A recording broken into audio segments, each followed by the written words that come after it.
Hello, magandang araw, no? Pag-usapan natin yung timeline nung timeline nung pangyayaring shooting incident sa Tacloban. So ito pag-uusapan dito sa video ng 24 oras kagabi. So play natin.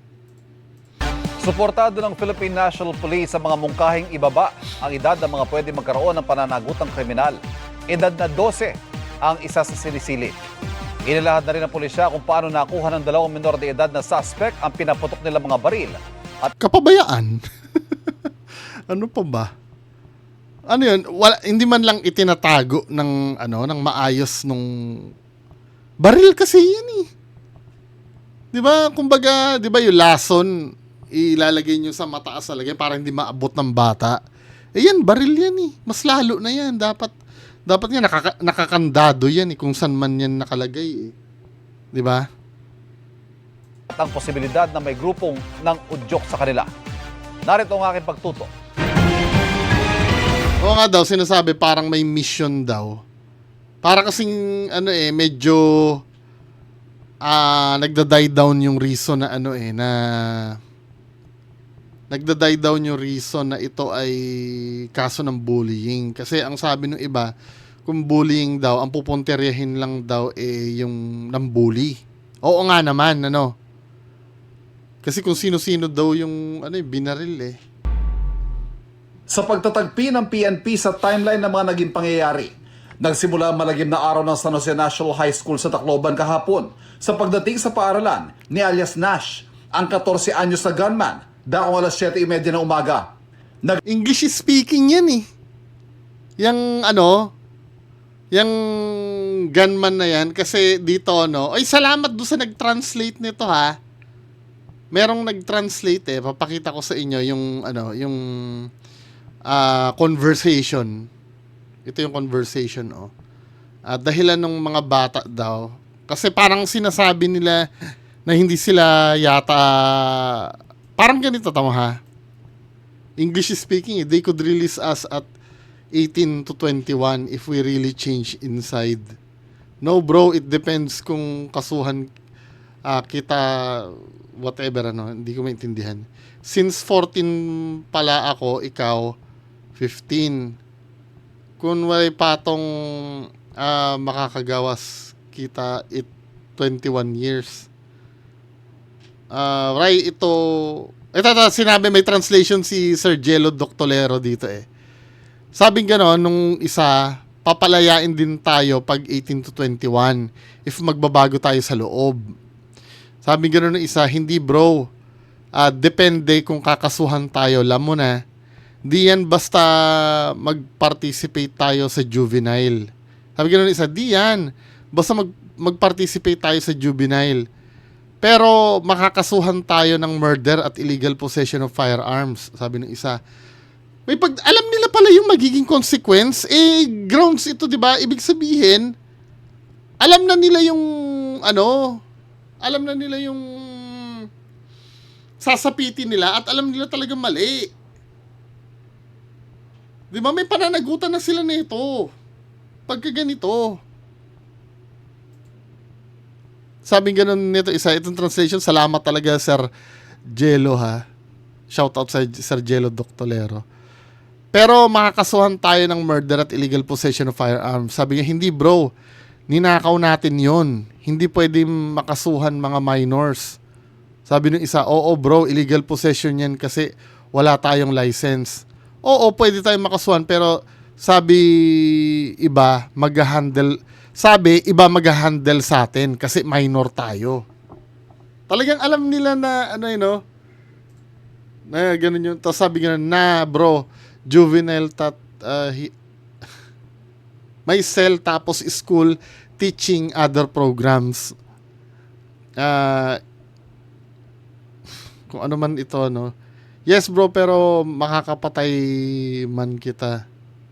May case murder tas may pusil kita illegal possession of firearms. Yun ang sabi. May translation ba to? Di bro, juvenile haharapin natin. May selda, tapos school, tuturuan tayo at merong mga programs. Iba yung batas dito sa atin, bro. Oo, bro, pero nakapatay tayo. Ha, ha, ha. Ha, ha, magkakakaso tayo ng murder na may illegal possession of firearm. Pinag-uusapan na nila, no, kung ano talagang kahihinatnan nila. Alam talaga nila na ganyan ang kahihinatnan nila. Di ba, men? Ano ba? Ayoko mag-participate dyan sa opinion tungkol sa criminal liability na yan, eh. Gusto kong marinig muna ang mga opinion nila, Attorney Libayan, at nila, bago ako magpasya ng sa akin. Pero ito, no, kasi may nag-explain kung paano nagwo-work yung juvenile justice law na yan, eh. Iiwan ko na yan sa mga eksperto sa batas. Pero kung ang itatanong sa akin, yung edad 15 pataas, kasi parang i-determine pa kung liable sila, di ba? Yung mga 15 pataas, 15 to, I think, basta ganon. Feeling ko, maaari na yun 15 eh. May liability na dun eh kung ako ang tatanungin, ha. Pero kung ibababa mo ng 12,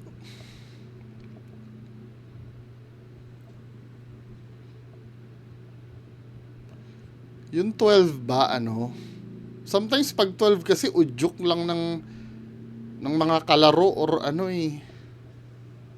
Pero pag sa akin talaga 15 eh. Pero yung nag-uusap 14 at 15 yun, Kayo, anong opinion nyo? Anong edad dapat liable sila? Hindi natin pinag-uusapan yung proseso ng juvenile, ha? Justice law, ha? Yung pagiging liable lang, anong edad ang tingin nyo? Kasi yung 12 ba, parang, hindi ba parang masyadong, masyadong bata? Anyway. Pagdating pa si Nash ng flag ceremony. Tapos, sa comfort room na raw dumiretso. Ulit. Naglias Nash, ang 14 anyos na gunman, daong alas 7:30 ng umaga. Nag-attend pa si Nash ng flag ceremony. Tapos, sa comfort room na raw dumiretso. Daong alas 8, dumati ang 15 anyos si alias Rod at nagkita sila ni Nash sa comfort room. Lumabas ang dalawa daong alas 9 ng umaga at nag-ikot-ikot. Unang pinuntahan daw nila ang posibleng target daw nila nang di makita.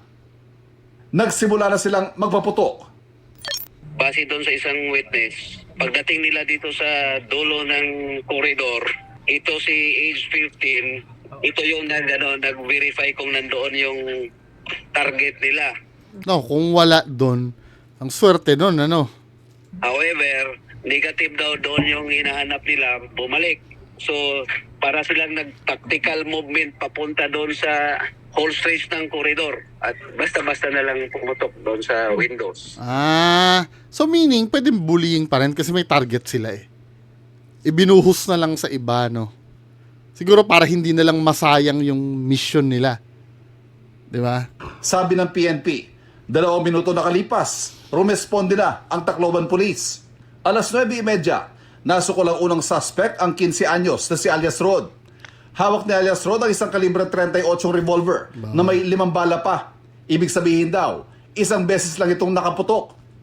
Ang 14 anyos si alias Nash, sumuko bandang alas 11:15 ng umaga. Baka may hesitation, Baka siguro mahina ang loob nung may daladala ng 38. 'Di ba? Iba kasi yung feeling ng pinagpaplanuhan nyo sa actual na gagawin nyo eh. 'Di ba sa school sometimes, pag nagpaplano pa lang kayo doon sa sayaw, ang gagaling nyo eh. Pero pag yung actual na, 'di ba? Iba yung actual performance kasi eh. Siguro dinaga itong isa. Kaya isa lang yung isa mukhang sanay eh. Umaga, kasama sa isinuko ni Nash, ang 9mm na pistol na ginamit niya sa paunang investigasyon. Feeling ko pinasuko ito. Pumutok daw si Nash na hindi bababa sa 34 na beses. Nakapagpalit pa raw ito ng magazine. We were only able to recover 2 magazines. Isa po Akala ko 40, ba't 34? doon sa side, tapos isa po na nakasaksak pa sa kanya sa 9mm kung saan itinapon niya po doon, nakita niyo po kung saan siya na-apprehend or nakuha ng ating mga mamamayan. Sabi ng PNP, galing sa baril ni Nash na 9mm ang ikinasawi ng 3 kaeskwela nila. Sa investigasyon ng PNP, ang 9mm na gamit ni alias Nash ay service firearm ng kanyang tiyaheng pulis. Hawak ng tiyahin niya ng pulisya at iniimbestigahan. May ranggong police staff sergeant at isang abogado ang tiyahin ni Nash. Ay, shit! Sa mga unang pahayag ng tiyahin Pulis na abogado pa, no?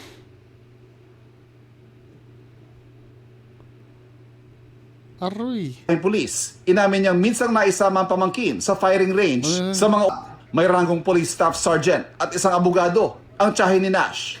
Sa mga unang pahayag ng tiyaheng pulis, inamin niyang minsang naisama ang pamangkin sa firing range at naturoang bumaril.